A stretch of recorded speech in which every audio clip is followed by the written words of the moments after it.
This is not partisan warfare. They're going after all of us, people on the left and right, and yet you don't see left and right congressional members rising up to completely strip this agency of its power, to put actual accountability measures in place, or maybe even get rid of it. I would argue we don't even really need the FBI. It should never have existed in the first place. The country did very, very fine for many years without it. But if it's going to exist, it clearly needs a ton more external oversight, and Congress needs to shape up. I mean, what is this? This has to be, in the past year, at least the fourth or fifth major scandal around the FBI that you and I have covered at Based, and yet nothing changes.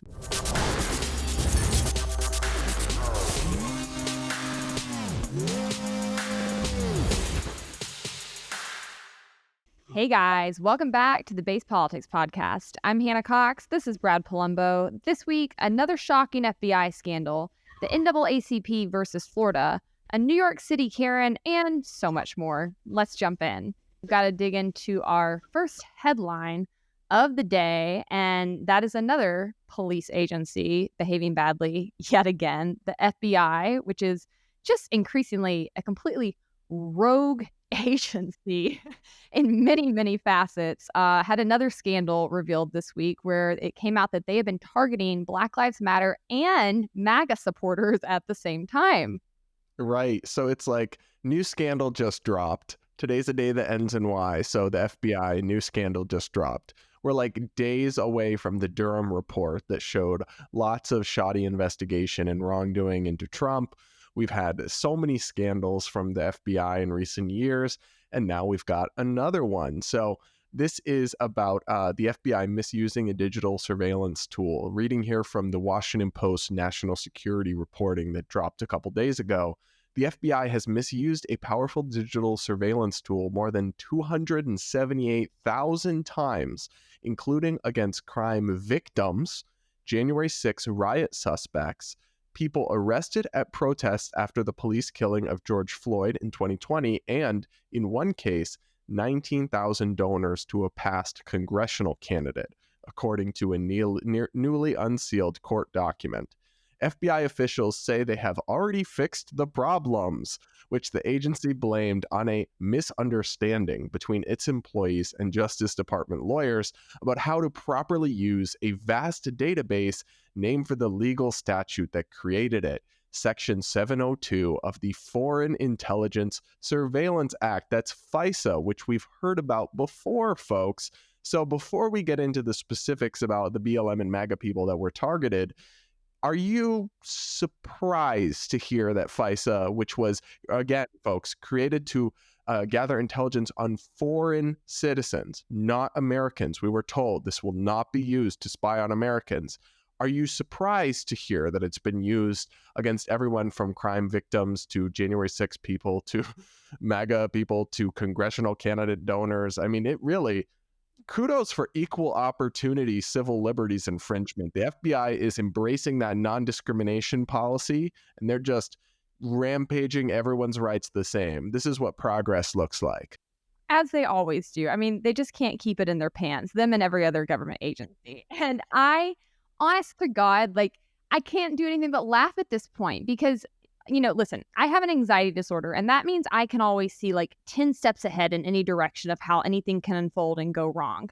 You don't have to have an anxiety disorder to understand how things like FISA courts could go wrong. You don't have to have an anxiety disorder to understand how allowing the government some surveillance powers could be used against you. This was predicted decades ago. The fact that this has been the repercussions and the fallout of the things that were done under the war on terror is the most predictable thing in the world. We said we told you so. You're not listening. They don't care. And in fact, people continue to keep this mentality, specifically on the right is where it bothers me, that using big government to go after your opponents is a good idea, that giving the government special powers, for emergencies is a good idea. And they never seem to think even one step ahead and recognize it's of course going to be used against all of us. It's of course going to hurt vulnerable people the most. You mentioned crime victims in there. Yes, oftentimes they don't just go after the bad guys. They go after everybody, and it really does hurt people sort of at the bottom of the totem pole the most, people who are the most vulnerable the most. So no, there's nothing surprising about this, but it is infuriating that it's like Groundhog Day around here. We keep reliving these things over and over and over, and yet people continue to fall for it and continue to give the government more power and to get fear-mongered into whatever the next issue is that they want to use to get increasing surveillance powers. And it just goes on, and I'm so tired. I just think this is a really good example of how these issues are not partisan. They don't cut left or right, because what you see is dissidents on either side be targeted, including George Floyd protesters. And we were very clear in condemning the riots and the rioters and the property damage. But let's not forget there were tons of peaceful protesters as well.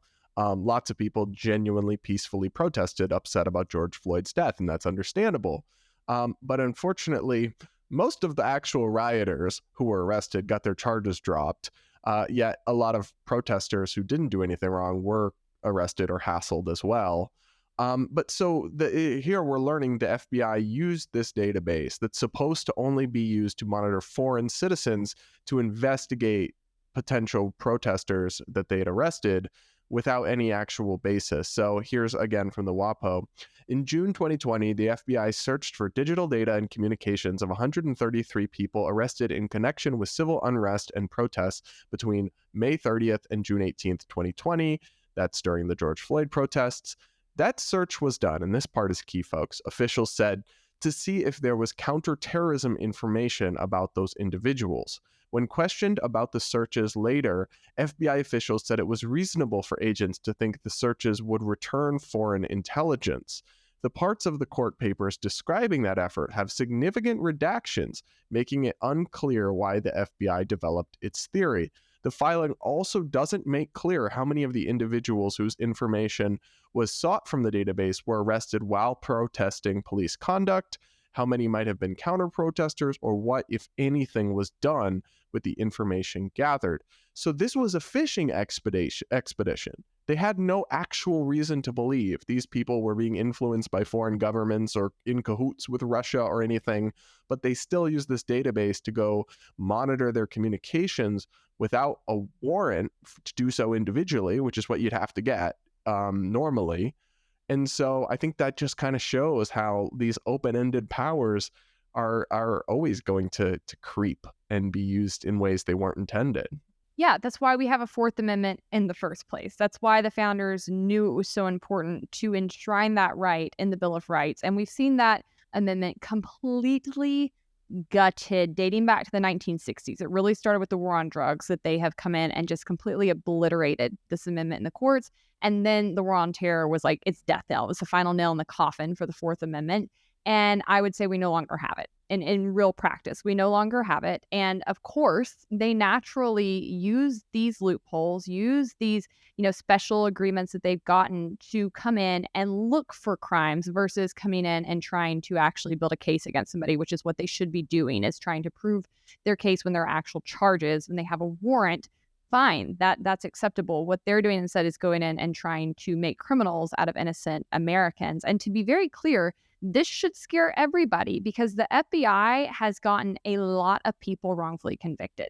And I mean a lot of people. There have been many investigations into this. They have provided wrongful testimony. They have provided very fallible evidence. They have been completely disingenuous when it comes to their representations of things like DNA evidence, the actual portion of the DNA evidence they had, the reliability of the DNA evidence they had. And this is equated to thousands of people being wrongfully locked up, many of whom are still there, even as we've proven that their investigations and their trials were total shams that the FBI participated in and got them locked up wrongfully.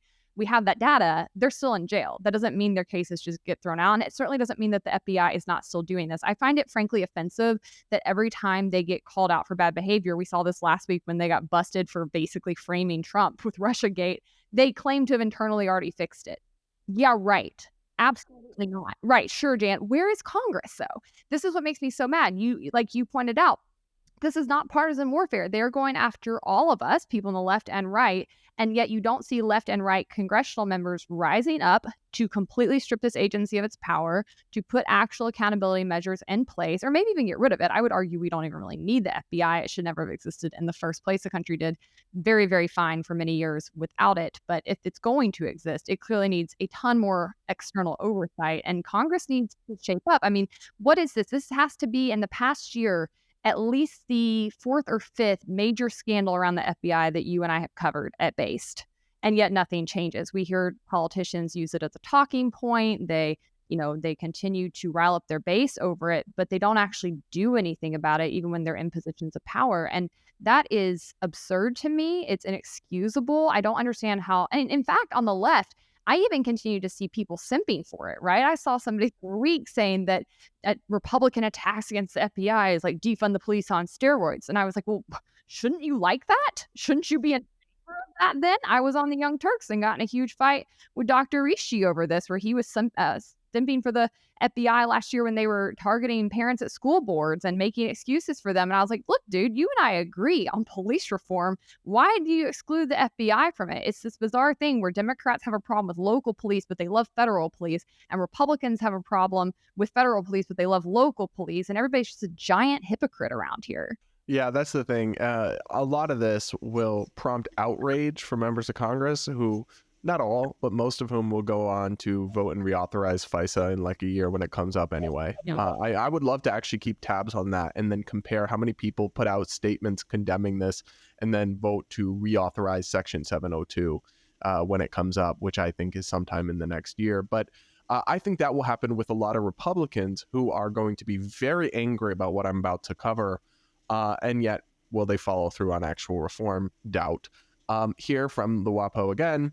After the January 6, 2021 riot at the U.S. Capitol, an FBI employee ran batches of inquiries that amounted to 23,132 separate queries of presumed Americans to, quote, find evidence of possible foreign influence, although the analyst conducting the queries had no indications of foreign influence related to the query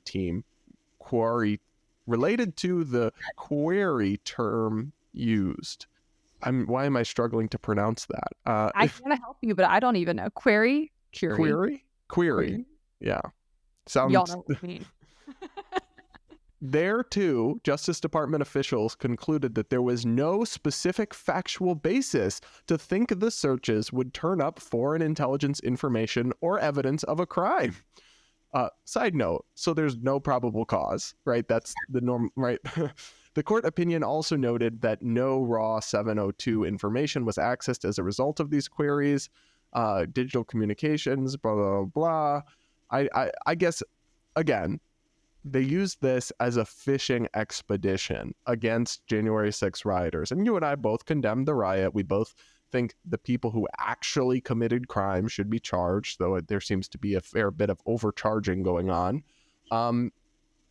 But there was never any reason to believe that any of them were like secret Russian agents or in cahoots with like North Korea or something. And so they did this fishing expedition based on no evidence and then didn't find any evidence or any crimes. So how could you possibly justify these invasions of privacy? It's like, even sometimes when there's an illegal search, but they do find the dead body in the car, it's still wrong, but at least they found the dead body. And like, in this case, not only did they violate these people's rights, but there was never any there to begin with. Yeah, there was never any evidence that these people were Russian agents. I think there was a lot of evidence that they maybe were FBI agents in the crowd at January 6th. Like, there seems to be some evidence of that. No, this is like casting a humongous net into the sea and dragging it for a ton of fish and just trying to look for one that might be a goldfish. It's utterly ridiculous. And it's the same excuse making we saw during the War on Terror, where they were saying, we're going to have this mass expansion of surveillance, but it's to catch terrorists. It's definitely to catch terrorists and not you. Yeah, right. It was to catch anybody for anything they could. It was to catch people for the war on drugs. It was used to catch people for all kinds of political crimes they didn't like. I don't think it ever really amounted to them catching very many terrorists at all, if any. Same thing here. You now see the left using this whole excuse of Russiagate, which again was also made up by the FBI and the Clinton campaign. and using that to now cast this super wide net. And it's amazing to me that people continue to get fear mongered by these things and fall for it. It's absolutely not for the things they say it's for. It's to grow government power. It's to get around pesky things like the Fourth Amendment and the courts. And it is a complete attack on actual democracy, right? They want to run around whining about threats to democracy and completely ignore the real actual threats being done to undermine our systems and our structures and our You constitutional know what's a liberties. threat to democracy? The last piece of this, which is the fact that using the same system, an FBI analyst, this is again from WAPO, conducted a batch query for over 19,000 donors to a congressional campaign because the analyst said the campaign was a target of foreign influence. I mean, side note, lots of campaigns are targeted by foreign influence. It doesn't mean that the donors to them should have their rights violated. But Justice Department officials found in an audit that only 8 identifiers used in the query had sufficient ties to foreign influence activities to comply with FISA standards. It's not clear what, if anything, was done with the information collected. So it's been a little while since I took my last stats or calc class, but let's do a little math. They searched 19,000 donors, but it turns out only 8 met the qualification criteria to be searched through FISA. So what is that as a percentage? 0.0001% correct rate? I mean, I don't even know, but also the burden to get a FISA court warrant is also very shady and sketchy and not something that's even like, so these standards are already low. yeah, this is already like a made up BS behind the scenes, like secret court system. So even that, it's inexcusable, and they cannot talk about election interference or threats to democracy without talking about this. It's like my old episode of Based I made discussing American elections, where I titled it "American Elections Legally Rigged," because no, Trump didn't steal or Trump didn't lose an election to people changing votes, and Trump didn't win an election thanks to Russia, interference. But actually, your elections are completely rigged by the two-party system, by laws put into place diminishing the people that you have to pick from, that prevent you from being able to hear from other people, and by things like this behind the scenes that are going on. And this is why decisions like Citizens United actually are very, very important. Donor privacy is very, very important, because we will see not only the government, but also other political opponents seek to weaponize people's donations against them, which is a form of attacking free speech, because money is speech. You can express yourself with who you give money to and the causes you want to donate to. But if we see people being targeted and harassed and having their entire backgrounds shifted through just to look for any evidence of criminal activity, which, by the way, you probably will find, because there's like 5,000 laws on the books that, each of us breaks at least one of them a day.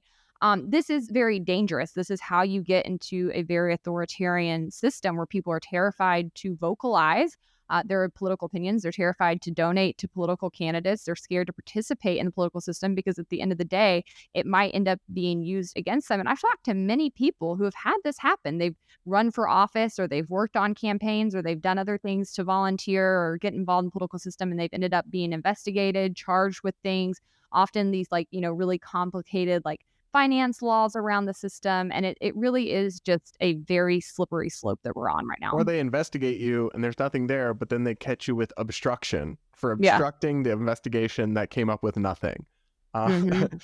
Hey guys, Hannah here. I want to take a second to tell you about a really cool upcoming event. Celebrate liberty in style while connecting with changemakers from across the country. America's Future, the organization that's empowering the next generation of freedom's leaders, is excited to announce its most glamorous gala yet. Join them on Thursday, May 25th at the historic Anderson House, located in DuPont Circle of Washington, D.C. Known as one of D.C.'s most fashionable mansions, it serves as a perfect backdrop for you to walk the red carpet, enjoy the open bar, take in the artwork, and kick off your shoes to tear up the dance floor. Don't miss your chance to clink glasses with inspirational young leaders from across the country. Get your tickets today at americasfuture.org. All right, well, let's leave it there and talk about another instance where people are being targeted for their politics, and that is down in Florida. So, Anna, President Trump has this line that he says, everything woke turns to shit. And it's kind of crude, but I think it's actually profoundly wise, because it seems to be playing out to be true all around us, including in the most once venerable institutions and civil rights institutions in American life, like the NAACP, right? The African American Civil Rights Organization that did such amazing work and was so crucial in the fight for civil rights. it's now been captured by woke politics, and it's essentially just like a DNC shill organization, because that's the only conclusion you can have after considering that they just issued a travel advisory warning Black Americans to stay away from Florida because it is not safe for them. The formal travel notice states, Florida is openly hostile toward African Americans, people of color, and LGBTQ plus individuals. Before traveling to Florida, please understand that the state of Florida devalues and marginalizes the contributions of and the challenges faced by African Americans and other communities of color. They're literally making it sound like Florida, the entire state, is some no-go zone where Black people are oppressed and like the Jim Crow era South or something. Here's a clip of NAACP President Derek Johnson making this case. We are advising African Americans and others that if you travel to Florida, beware that your life is not valued, that we have a political landscape that could cause harm. So look, there's plenty of room to disagree with DeSantis's policies. We've disagreed with some of them. You can even make critiques, whatever. We can have these conversations. But this is just extreme hyperbole and hysteria coming from an organization that is turning itself into a joke. That's exactly what I was about to say. This makes them look like a joke. This reminds me of when I tweeted that watching the ACLU fall on First Amendment issues was like watching the Ministry of Magic get taken over by Voldemort and Death Eaters and Harry Potter. I feel similarly on the NAACP. This group was very, very important in our nation's history. They did an immense amount of good through their work on civil rights issues, and now they are completely experiencing brain rot. You're going to tell me, you with a straight face, you're going to tell me that you think Black people's lives are more in danger in Florida because they ban teaching critical race theory, basically Marxism, in public schools, versus in the South Side of Chicago, versus in Oakland, California? Are you shitting me? Absolutely not. Like, I cannot. This is like, it's actually an affront to real issues that impact the Black community, to real harm the Black community does face in some areas and from some policies and in some systems. But this makes you completely unbelievable, and you have lost all credibility to talk about those issues now to anybody outside of a very woke niche on the left. I don't even think the vast majority of Black people agree with this. I've seen Black women on TikTok laughing at this who live in Florida, saying this is absurd. I don't know the percentages off my head, but Florida is not all that white of a state. They have a huge Latin they have population, huge Cuban population, Black population. Exactly. Like, this is not some podunk redneck backwoods state, right? And even if you wanted to talk about red states like Mississippi or South Carolina, guess what? Almost 50+% Black. So don't act like these are areas where Black people are being hunted and that their lives are at risk. Like, no, absolutely not. I've lived in the South my whole life. There are racial issues in the South, just as there are racial issues up north, by the way. Talk to a Black person. They'll tell you the number one place they don't want to be caught is Boston. That's exactly right. That's exactly right. I am just so tired of this kind of hyperbole, of this weaponization of issues to where you try to use real threats to people's lives, real racial issues as a political weapon. And this is why nobody takes you seriously, by the way, when you talk about systemic racism, when you talk about harm that some policies cause to Black people, because when you try to paint everything with this wide of a brush, you end up making yourself look like a clown. And I think that this is, I fundamentally cannot believe that anybody actually believes this. Yeah, well, actually, I don't believe they actually believe this, because the actions of the actual board members of the NAACP seem to belie this. So, for example, the chairman of the NAACP's board is named Leon W. Russell. His current place where he resides is Tampa, Florida. Meanwhile, the vice chairwoman of the board, Karen Boykin Towns, vacationed in Florida as recently as April 2021. And this guy, Matt Wolking, tweeted out a screenshot of her on vacation and said, maybe she wants you to forego your vacation so her next one will be less crowded. And it's like, look, they clearly don't even believe this, because if they did, they would be evacuating their members and people out of the state, like, if you actually took their word seriously. But they're not, because they know it's baloney. Right. So I want to be clear. They actually issued a travel advisory for the state of Florida. And it reads, under its current governor, the state of Florida has engaged in an all-out attack on Black Americans, accurate Black history, voting rights, members of the LGBTQ plus community, immigrants, women's reproductive rights, and free speech, while simultaneously embracing a culture of fear, bullying, and intimidation by public officials. In its effort to rewrite American history to exclude the voices, contributions of African Americans, and the challenges they overcame despite the systemic racism that African Americans have faced since first arriving in this country, Governor DeSantis has signed various controversial anti-civil rights measures into law, including the Combating Violence, Disorder, and Looting and Law Enforcement Protection Act, HV1, the Stop Wrongs Against Our Kids and Employees Act, known as the Stop Woke Act, the Constitutional Carry Act, Florida House Bill H4 or 543, Florida Senate Bill 266, and Florida Senate Bill 7066. Now, you and I have spoken out against some of the things that DeSantis, and to be clear, all Republicans pretty much in the state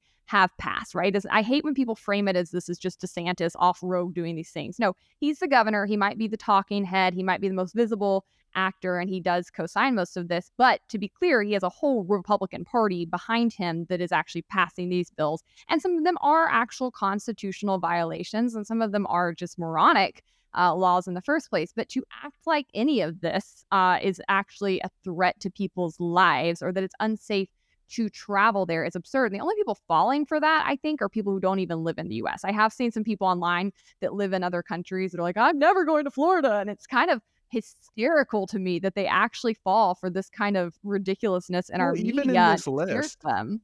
they're But- listing things that are unrelated to race, right? Or that are like the constitutional carry. Gun laws were specifically put in place as systemic racism to block Black people from being able to defend themselves and carry. So Florida getting rid of those laws and allowing constitutional carry is a pro-Black issue, if anything. Right. I agree. But whatever you think of LGBT rights and the controversial Florida policies, it's not a Black issue. Yes, they would say, well, Black people are in the LGBTQ community, but that at that point, words mean nothing, right? If you're just conflating everything with everything. Same with abortion. Their claims about, and I will say this, there are a few legitimate critiques on here. Like, for example, the Stop Woke Act has been opposed by which it limits what professors can teach. It has been opposed by the Nonpartisan Foundation for Individual Rights and Expression, which is the gold standard of First Amendment watchdogs. And it's actually not in effect because it's been blocked in courts and they're fighting it out in the courts.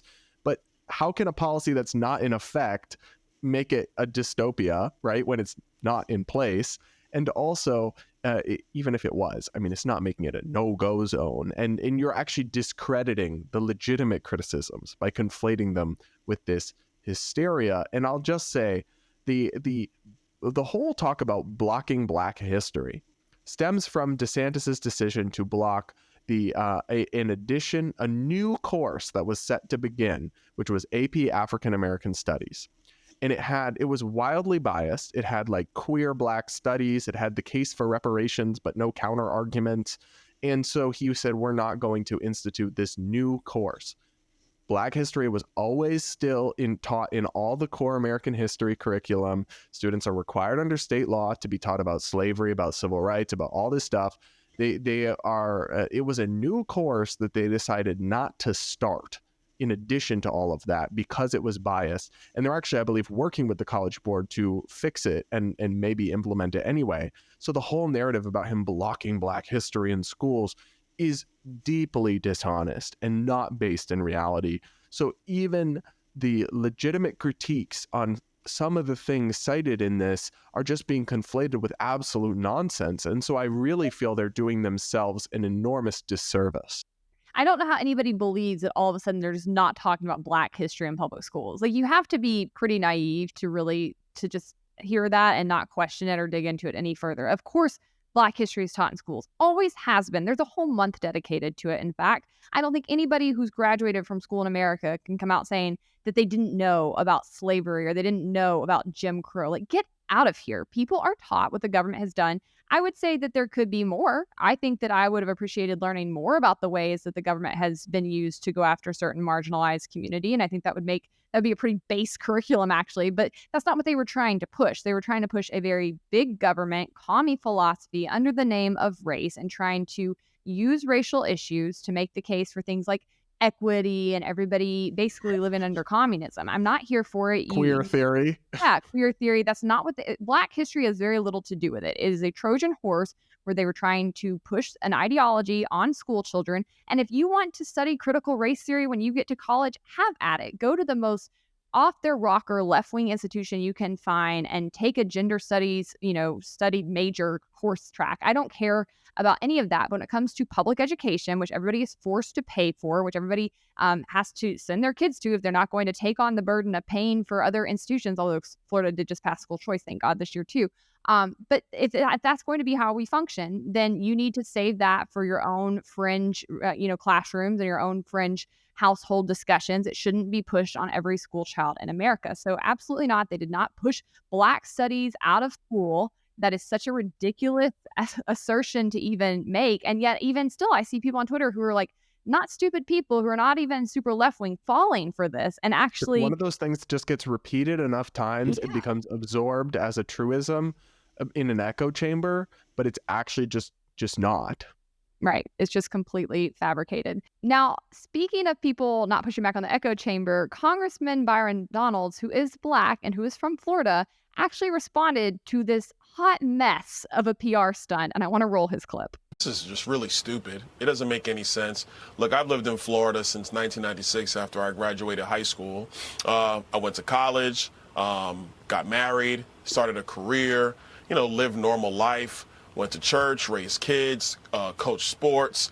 Yesterday when the Miami Heat, and congratulations to the Heat going up 3-0 on the Boston Celtics, by the way. But when the Miami Heat, were beating down the Celtics last night in Miami, TNT was showing footage of different boats in the water. Mm-hmm. And on a bunch of these different boats are Black people having a good time out on the water. I don't even know what the NAACP is talking about. This is silly and it's dumb. It's political. It makes no sense. We should be focused on making sure people actually have the opportunity to achieve, which Florida is actually doing and thriving in way better than other states, let's say New York or California or Washington State. We're doing a significantly better job helping Black Americans succeed. And it's not just about me, it's about all the millions of Black people that live in our state. So I love that he makes the point that he makes, which is that the real question should be about removing government barriers and allowing Black people to succeed. And I think it's unquestionable that Florida's doing a better job of that than most other states. That's why you see the mass migration to Florida from other states in this country. Immigration is, I think, a fascinating thing because it is the free market at work. This is one reason I'm so big on being pro-immigration. I think you need it for a free market system to function. I also think it speaks volumes about who's getting it right and who's getting it wrong, because when people have free movement, they will continue to flock to the places where the public policies are put into place that allow them to best structure their own lives, to best pursue their own opportunities. And I think that Florida is, when it comes to economic opportunities, is doing a whole lot better than the vast majority of the rest of the country. And we're seeing that in their migration patterns. And that's good for everybody who lives there, because net immigration is always a positive for an economy. More people actually means more options of services. It means more production. It as a whole is better for the GDP no matter what. So I think that that's kind of the arguing point when it comes to Florida Republicans to push back on some of that you really can't, fight down or shout down. No, in fact, Florida is second in the nation for most Black-owned businesses, with more than 250,000 Black-owned businesses. So they're thriving. And also, it's just a normal place full of normal people who I would love to see somebody. I'm not Florida-based, but if I was, just like go walk up to Black Floridians on the street and ask them about this. And I think they just look at you like you're crazy. Mm-hmm. That would be a very hilarious show to film. And also go ask the Cubans living in Miami how they feel about this, because they aren't just saying it's a threat to Black people. They say in their statements this is a threat to all people of color. And it's like, I think the people jumping into shark-infested waters to get away from Cuba and make it to Miami would beg to differ. Yeah, or go to the massive gay pride rallies they have in Miami, some of the biggest in the nation, and ask them if they think it's hostile to LGBTQ people. I mean, obviously there's some policies to debate, but they're just so hyperbolic about all of it. But isn't Key West a complete mecca for the gays? I think so. I don't know, but I've been a few times. It seems very prideful down there at all times of the year. Well, all right, well, let's move into our quick hits. What do we got up first? All right, so we've got this clip of a leftist professor freaking out on pro-life students who are tabling. They're with Students for Life. Take a listen or a watch to this clip. You're not educating. This is propaganda. What are you gonna do? Like anti-trans next? Is that what you're gonna do next? I mean, no, we're talking about abortion. This is this is violent. You're triggering my students. Oh, I'm sorry about that. No, you're not. Because you can't even have a baby. So you don't even know what that is. You don't even know what this is. Get this out of here, yo. This shit. Brad, I thought men could have babies. Yeah. I mean, I'm a little confused on that point, but I'm being facetious. But seriously, to say men can't have babies is stupid. Men do have children. They might not bear the children, but like that kind of diminishes. I hate when people use that against men on the abortion subject of like, you can't have a baby. It's like, well, actually, men are usually the one that has no decision when it comes to abortion or not having an abortion. And secondarily, when the woman does decide to have a baby, they're on the hook no matter what. So they very much do deserve a voice in this conversation. And I don't appreciate that kind of mentality whatsoever. It's just dumb, though. The whole like no uterus, no opinion thing is just silly. I mean, politics is all about us having opinions about things that aren't directly us. I mean, you can have opinions. These people all have opinions about taxing the rich, and none of them are rich, right? Like, clearly, that's just a silly argument. But I'm more disturbed. So, for some context, this is at Hunter College, and it's Professor Shalyn Rodriguez. And if you only heard on audio, she like flipped their stand over and threw their material and accused them of violence. I'm sorry, but advocating for your ideas, peacefully tabling, is not violent. And that's a very dangerous conflation, because if you start calling the ideas you don't like violence, that's how you immediately proceed to, well, then you can violently shut them down, and it's really just self-defense. It's a dangerous logical path to go down, and yet we're seeing a college professor who should understand the importance of the free flow of ideas and open debate, completely embracing that tortured and twisted logic. And actually, herself embracing violence. She's the one throwing their property, trying to destroy their stand, lashing out physically. So I always find this interesting that they call speech violence and then they use it as an excuse to become violent themselves and burn down people's businesses or take their property. Like it's man, really childish. I don't think anybody should be acting this way, but if I worked at that school and administration, this kind of person would be out immediately. That is so unprofessional. It's so counterintuitive to an actual environment where you can discuss ideas and learn and grow and be challenged. This is not somebody who should be in academia because she doesn't want to think. She wants to have an echo chamber. She doesn't want anybody around her to have to think. She wants everything to be aligned with her viewpoint and for everybody to, lash on hands and sing Kumbaya and agree that everything is how she thinks it should be. And anything that challenges that, they become violent at. These are children. They are emotionally stunted people who really need to grow up. And I cannot understand.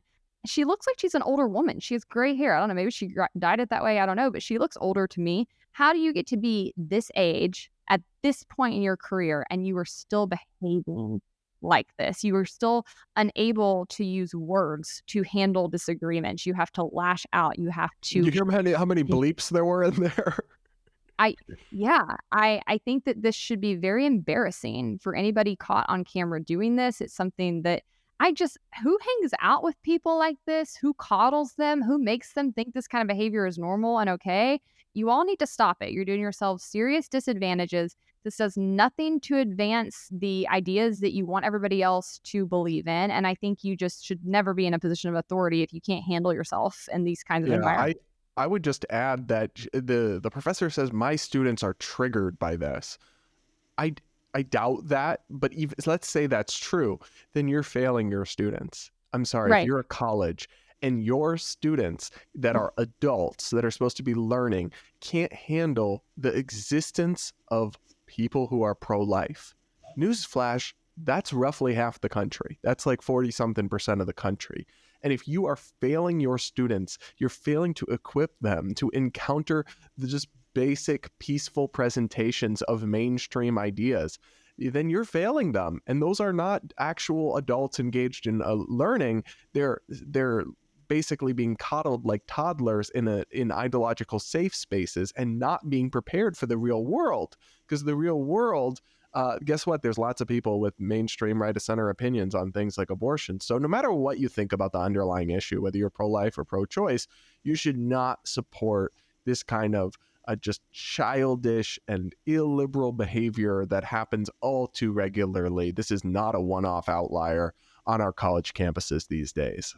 No. And actually, this reminds me of the moms of some of the peers I grew up with. And maybe you kind of had this experience too, Brad. I'm curious if this is dying out. But when their kid wouldn't get their way, let's say they didn't make a team or they didn't make the cut for a pageant in high school, their moms would show their asses and would like be up at the school yelling at the administrators, be on the phone arguing with them how it wasn't fair and how upset their child was. And oftentimes they'd win. They'd end up getting their kid those spots. And really, their kid would be embarrassed. They'd feel like super shameful for even being there because they know they didn't make the cut. But it was actually about the mom being triggered because they, were using their kids for external validation or to back up their own emotions. And that's what this reminds me of. If your students are triggered, it's probably because you're feeding them that kind of information and trying to make them that way. And they're probably like going along with you for a good grade because they're too scared to speak up against you and push back because you're clearly emotionally unsafe and unhinged. So I'm not here for her whatsoever. This is really not a good look for that college. I'm curious to see if anything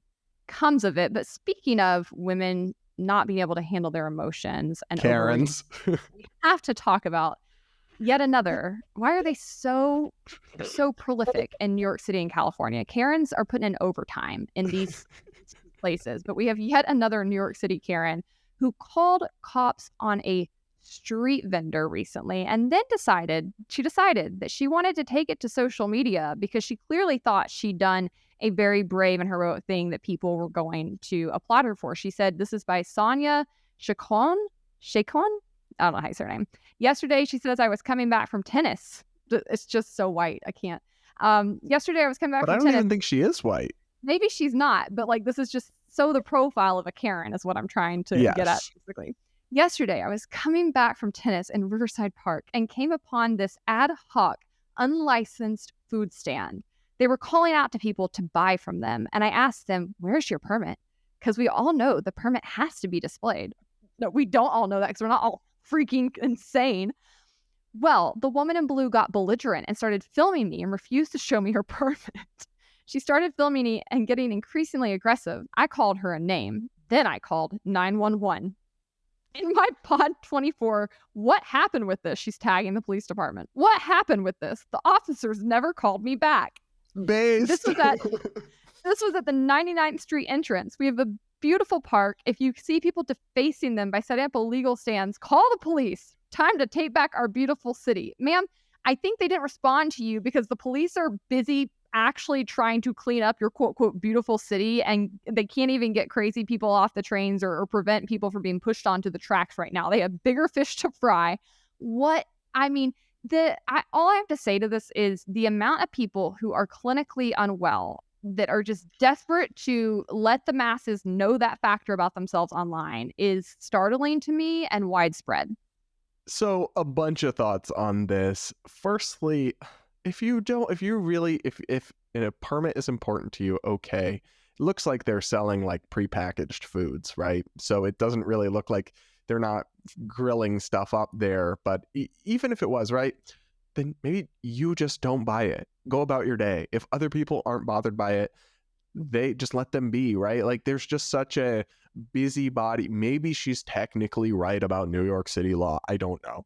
But it shouldn't really matter. Just this busybody mentality of this like white knight, like I need to stop this. Like, how about you just go about your business? Just move on. Just keep walking. Keep it moving.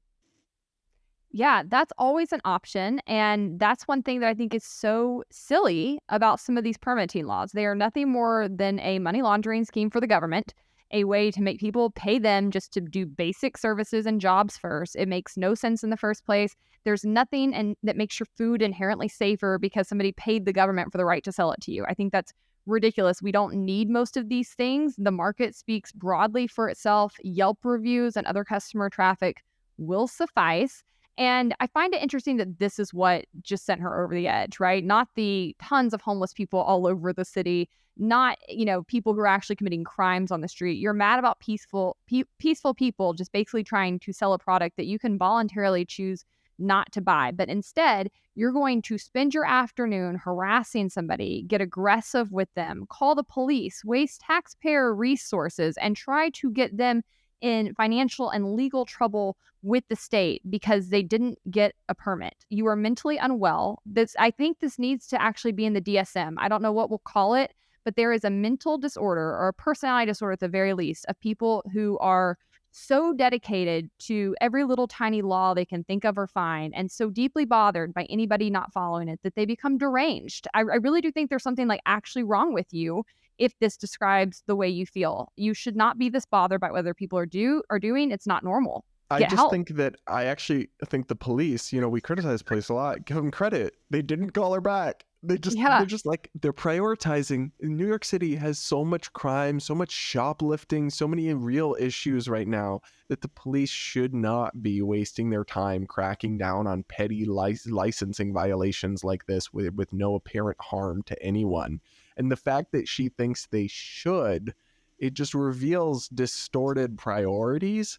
But I also like this whole thing, it smacks of entitlement, but also I want your thoughts on this. I feel like we keep having these interactions between people go viral. There was another one about this woman and white woman and black men fighting over who rented a bike, and it turned into like everyone was shaming her as a Karen, but turns out she had the receipts, and this was like a national story. There's a lot more conflict happening between people and then going viral. And I don't know if it's just that we record it now more often, or is it that the act of recording and having the phone and having the option to blast it to people and go viral makes people more conflict seeking. And like, if this had been 1980 and she didn't have a cell phone or Twitter where she thought she could get attaboys for this, would she have done any of this? I doubt it. And I wonder if that is not just that we're not just learning about these kinds of things more because of social media and photos and videos, but is also the availability of that, the allure of going viral and getting attaboys from your tribe or whatever, is encouraging people to engage in this type of Karen busybody behavior more often. I wonder if it's going both ways, that effect. I think it's more the former versus the latter, because so often these things do not go in their favor, right? The vast majority of the time where you see these kind of interactions and stuff online, it's the Karen, the like liberal white person that's acting crazy. Not always white person, but it's often a liberal like white lady doing these things where it goes viral, but it's not in a positive way towards them. So I don't feel inclined but to think she thought this was going to go well for her. Yeah, she did. And so I think there is some element to that, right? I don't think you're totally off base that is a factor in some of it. But I think it's more so the other, that I think a lot of people behave this way in their day-to-day lives. I've encountered people like this. I'll give one example of many. But one time I was on a date in New York City. I was in Midtown. I was at a little sushi restaurant. All restaurants in New York City are like this big. They're tiny, tiny places. I was on a date and this guy and I were talking. We were kind of hitting it off. We were both sort of libertarian, which is rare in New York City. So I think we were talking about gun rights or something like that, and just excited that like we were in agreement. And this lady from across the restaurant, which again is not that far away, was eavesdropping on our date, got up and tried to come confront me and start yelling at me at my table. Yes. And telling me that I was being too loud, that I was offensive, that people didn't want to hear our dialogue, tried to say something to my date against me, like, you shouldn't be with this kind of person who thinks this way. And he was like, I'm into her. I like her. And she was like, you're bothering other consumers. And we're like, actually, you're bothering us. And then the table next to me was like a group of young people much closer. And they were like, she's not bothering anybody. You are, lady. Like, and then the restaurant kicked her out and everybody cheered. But like, literally, she thought that she was like, I don't even know what she thought she was achieving in that moment. She was just triggered because she was hearing views that countered hers and had no clue how to act and got very confrontational. And I think that that's common. I think these kinds of people live in very, very dense bubbles. I think they're very privileged people, and I think they're very empty people. I think that's the key thing you have to remember. These are not people who have, very rich lives. I don't think they have very close connections. I think they're very unhappy. I think they need hobbies. I think they don't have a lot of fulfillment in their lives. And they're taking it out on the rest of society, and they snap, and they're busybodies, and they want to see other people suffer because they're just so miserable themselves. And I think there's a plethora of people like that just running out there amongst us. And I'm glad we have cameras to start capturing more of this behavior and shaming them, because I think that's the only way that you actually can correct that kind of behavior is for them to be, shouted down and realize like they're not in the majority. Most people don't think or behave or act like this, and you're not going to get clapped on the back. You're going to get called out for being the child that you are, and you need to do some work on yourself. All right, well, we have one more clip we have to get into. Speaking of the need to work on yourself, the governor of North Carolina recently declared a state of emergency, Brad, a state of emergency, and you will not believe what it's over. Earthquake? No, funnily enough, it's not over a natural disaster. It's not over a terrorist attack. It's not over a pandemic. It's because school choice is rapidly advancing in the legislature, and because there is a Republican majority, he has no ability to stop it. Even if he were to veto some of this, it would be overridden, and he is out of options, therefore, legislatively. So what's a governor to do who has no ability to whip votes or actually like push policies he likes or convince anybody to move his agenda? He declares a state of emergency. I want you to listen to this clip. I'm declaring this state of emergency because you need to know what's happening. If you care about public schools in North Carolina, it's time to take immediate action and tell them to stop the damage that will set back our schools for a generation. Here's what's happening in the next few weeks. Their private school voucher scheme will pour your tax money into private schools that are unaccountable.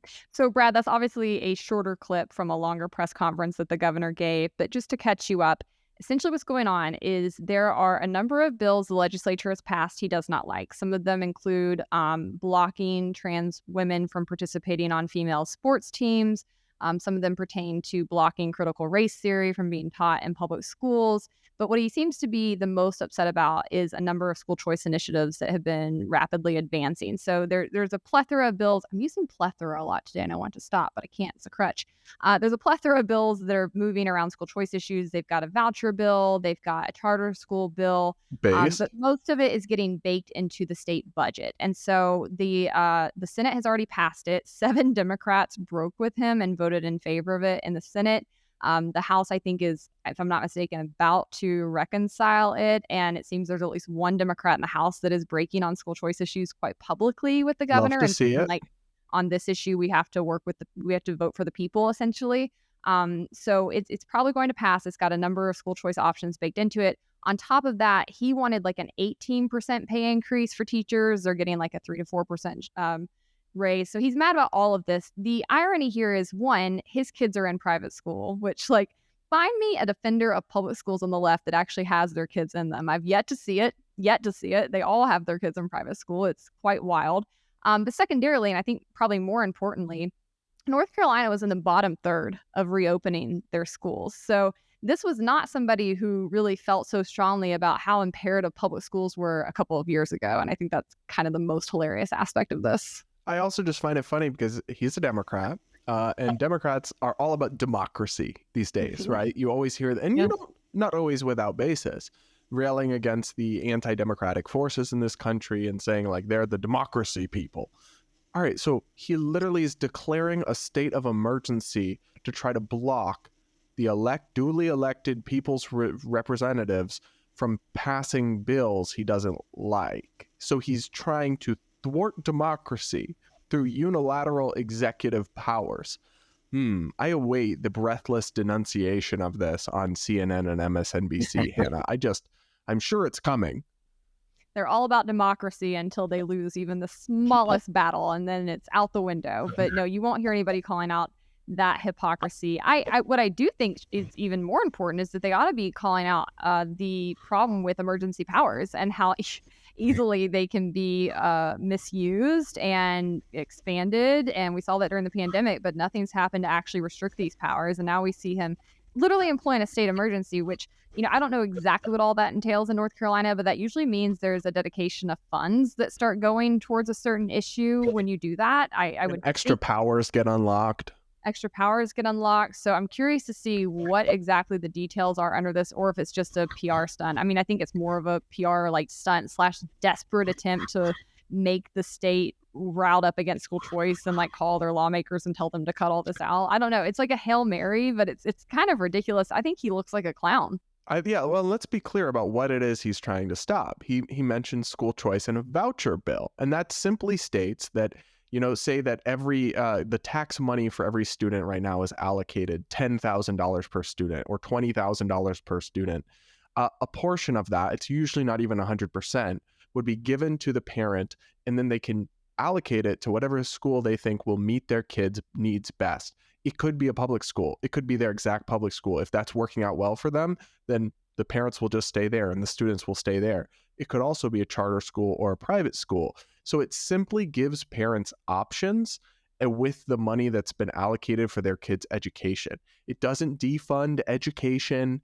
It doesn't do anything to hurt students unless you believe that the government knows what's best for students better than their own parents do, or that parents are too stupid and ill-educated to make decisions about what's best for their kids. It really is a very common sense, a very popular policy that just introduces some basic competition and options into the system. And the idea that he doesn't just oppose that, but he's so opposed to it that he's going to declare a state of emergency, really, to me, suggests that he's just completely in the pocket of teachers' unions or public school established interests who just don't want any dollars to flow out of their grasp, because there's no reason on the merits, even if you don't support something like this, to be that opposed to it. To act like it's an emergency is just suspicious. Well, the Stillman argument for school choice is this. If your public schools are as great as you say they are, then nothing will change. People will choose to stay in them. The reason you're afraid that this will defund public schools or end up public schools closing is because you know that the institutions are garbage and that your policies have been trapping poor and lower income people in them for decades, and that when they have the option to secure a better education for their child, a lot of people are going to take it. And ultimately what that means is your piggy bank dries up, because public schools have been nothing more than that for some time. They increasingly are getting worse and worse and worse when it comes to academic outcomes. They're getting worse and worse when it comes just to the environment kids are in, as far as bullying and peer pressure, and also the agenda that's being shoved at them. But some are good. I will say some that. are good. And they And would if you not wanna be stay in them, defunded. right, they wouldn't be defunded. If you want to stay in them, you like them, that's fine. But I think the reality is they know a lot of them are not good, and they don't want them to have to compete, because ultimately they're getting $15,000 per year on average per kid. And we know the vast majority of that is not going into the classroom. Where it's going is to administrative salaries. Where it's going is into pet projects that they like football stadiums and other developments around the school property. And so they're scared of losing that. The teachers unions are scared of losing their grab bag, where often in many states they can force people even to pay into them if they're teachers. That then gets funneled into Democratic piggy banks, into campaigns. And so that's the gig that's up, right? That's what they're actually afraid of. That's the power structure that could actually be toppled here. And this is why you see the absolute histrionics and desperation to try to stop this movement. But there's no stopping it. The cat's out of the bag. You shut down schools for a politically driven agenda. And what happened in the process is that parents got to see behind your curtain and realize what was going on, and they're not backing down. So I love to see it. Cry harder, Roy. Cry harder. That's what I have to say to this. All right, let's move on to our mailbag. First up this week, we have Land of the Free, and they say, great episode. Totally know some fools who believe anything and everything on mainstream news. Don't we all? There is no way to pull them out. Maybe not, but maybe we can pull some of them out. Josh says, other listeners watch for Hannah and Brad's informative and thought out takes. Me listening, I'm just here for the crazy socialist TikToks and watching their reactions. In all seriousness, though, super good show, and I'm so glad you guys are expanding. One of the best things I look forward to each week is listening to Based, and I'm happy there will be more content to listen to. Can't wait. Thank you very much, Josh, and consider signing up for our locals to support us, since you get so much out of the podcast. The link is in the description. You can support us for just $5 a month. Yeah, thanks for tuning in. Claire Ashcraft says, I listen on Spotify but had to come judge Hannah's bookshelves. I think I've got it together now. Let me know what you think, guys. They were only blank, guys, because she had just installed them. Yeah, they'd been installed at 1 a.m. on a Monday. We film at 11:30 a.m. on Tuesdays. And Tuesday mornings are a mad rush. We were researching, we're writing, we're assembling the show. So I had no time the first week to get them decorated. But trust me, I'm OCD. My house it's immaculate, and they got decorated immediately afterwards. James Gilliard says, I don't trust any of you lying, disgusting people. All right. All right. Scarlett K says, so excited to hear the new podcast. Yay. Thin White Axe says, I would try the bugs because I'd try anything once, but only in the context of some cultural tradition, not to hurt or save the planet. I think that's fair. Yeah, I don't think I would, but I like that spirit of try anything once. I'm not particularly adventurous or fun, but good for you. I feel like my mom wrote that comment. My mom would try absolutely anything once. I'm close. I'm a foodie, and I am what I would say food adventurous, food open. Like, I'll try a lot of things, but I have some lines. Bugs are on the line. Frog legs are on the line. And I don't want to try pigeon. It's become like a lot of upscale menus, especially ones that are like prefix courses, have started to include pigeon or quail in recent years. And I'm just not here for it. Pigeons are a disgusting animal. They're flying rats. I'm not eating that. All right. Let's move on to hot takes. Brad, what do you got this week? So my hot take is that more people need to avail themselves of the option to sterilize themselves. Seriously, you don't have to become a parent. There are vasectomies. You may get your tubes tied. You can get an IED. IUD. IUD. No, do not put an IED up there. That would not go well for you. But not going to stop anything. Well, it will explode and probably blow you to bits. Which is one way of sterilizing yourself, I suppose. But I don't recommend that. Not recommending that. So anyway, back to my point. I think that bad parents really, really disturb me. And I see this online. People who will praise or celebrate parents under certain circumstances that abandon or turn their back on their kids. I hear horror stories about neglectful parents in hospitals and the things that hospital workers come up with and have to come up against. And I just really think being a parent is such a precious responsibility that people really, if you're not willing to love your child unconditionally, and if you're not up for it, don't do it. I mean, there's just so many people out there who are neglectful and bad parents, or even just like detached and don't care that much and are maybe not awful parents, but they're not really invested in their child's success or going 100% above and beyond. And I just really think that people need to stop, right? Like, no one's forcing you to become a parent in almost all circumstances. And so just don't. If you're not up for it, don't, because nothing bothers me more than cruel or indifferent or neglectful parents.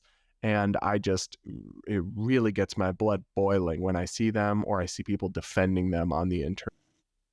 Dude, I feel like that was a Hannah rant if you've ever made one, because I completely co-sign all of that. And I often talk about not wanting to have kids and how much pushback I get for that. And it flabbergasts me, because I'm like, if anything, the opposite should be true. A lot more people should be thinking more critically about whether or not they want to have kids. And I'm tired of people acting like they have no control over this. It's really, really easy to not get pregnant if you don't want to be, as long as you're not a complete dumbass. I'm sorry. Like, I have to say it at this point. It's not hard. Excluding cases of sexual assault. Yes, of course. But I can't stand how many bad parents there are out there. I can't stand how we just celebrate everybody pushing one out when they do so much damage. Bad parents are all over our society. I've had to see a little bit of bad parenting up close in the past year due to some relationships I've been in. And it's just really distressful, because you see how badly it impacts children, and they have no control. They have no say in it. They have no control. And abuse comes in many forms. It's not just physical. There is emotional abuse. There is mental abuse. There is neglect. And, they're young, but they still understand something's wrong. They're not getting what they need, that they're not getting what other kids have. And it's really very, very sad. It has long-lasting impacts. It has generational impacts, right? And I think a lot of people, people like me who don't want to have kids, have thought about these issues very deeply. More people need to be thinking about them. And good for you, because if you don't want to have kids and you still have that mindset, then you wouldn't be a good mother if you did have one. Exactly. So don't do it. It's not selfish. That's actually the right thing for everyone. It's not selfish, because I've always felt like I have many reasons for not wanting kids, but one of them is I think if you're going to have them, they should be the absolute center of your world. They need to become your first priority. And to be honest, that's not something I feel like I have the ability to give or want to give. I just don't see myself being somebody who could be that present or enjoying it or really, wanting to be. And that's the other thing. You see a lot of people with kids just like package them off to other people. I'm like, why would you have kids just to let the school system raise them? Or why would you have kids just to let a bunch of nannies raise them? Like, if you're going to have kids, like I would want to raise them myself and really ensure that you're shaping them to be the kinds of citizens we need out there. And that's a big job. That's a huge lift. It should be taken very seriously. And yeah, that's one of many reasons I've never really wanted to jump into the whole motherhood thing. So I What's love your that hot rant. take, though? All right. Well, my hot take is a little bit less heavy, but I tweeted it this week and it became very controversial. So I think Matchbox 20 is one of the greatest bands of all time. Brad, I don't know if you've ever even listened to Matchbox 20. They were pretty big in the 90s and early It does 2000s. ring a bell. They had massive songs like It's 3 a.m. I Must Be Lonely. Do you remember that song? No? Okay. Well, they were huge. They had a ton of hits. They were all over. They were sort of like an indie rock band. And the lead singer is Rob Thomas. And all of their music is kind of like a little angsty, a little self-deprecating, very honest lyrics, kind of moody. I love Matchbox 20. I still think they're amazing.